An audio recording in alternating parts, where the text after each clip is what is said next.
When we think of domestic chores, cooking, cleaning, and sewing come to mind. These are tasks usually assigned to women, at least until the feminist movement came along and changed all that. Now, a show at the Bronx Museum of the Arts examines this issue. It's called Division of Labor: Women's Work in Contemporary Art. I'm not decorating my dress with simple embroidery. I'm decorating my dress with information I identify myself with.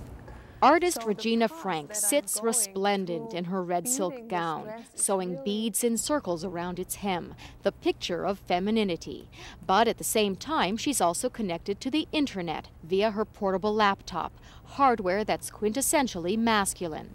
Intertwining these two disciplines, Regina takes words and phrases from the computer network and sews them onto her dress. I kind of try to bridge these two parts together and try to arrange this meeting basically between low-tech and high-tech.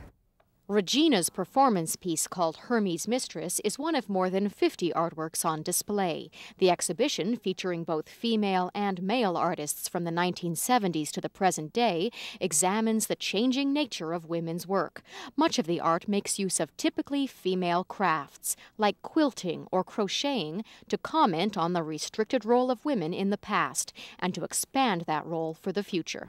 The feminine side of the exhibition is one, it's a strategic way of examining femininity. So femininity isn't something that's thought of as kind of inherent or part of a structured role. It's more seen as a role that's constructed.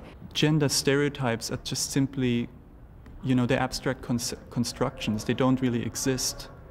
There's some genetic differences, but that's about it, I think. Oliver Herring is an artist who knits haunting garments from mylar and transparent tape. By bucking the gender barrier and taking up knitting, traditionally a purely female affair, Oliver says he's learned something of the pain felt by women excluded from the artistic mainstream. I think a lot of the work that is in the show here, it's an expression of anger.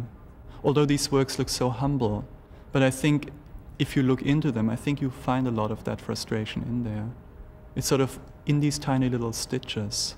And yet much of the art in this exhibition does not seek to dismiss or disparage the traditional work of women, but to explore it, to come to terms with its impact on their lives. Artist Mary Kelly's work from the 1970s, called Postpartum Document, uses diaper liners and feeding charts to delve into the anxieties and demands of motherhood, while also reliving its rewards. What I'd hope the work shows is some kind of desire that's really not so easy to displace, that the woman wants to have the child, that there's a pleasure in that relation.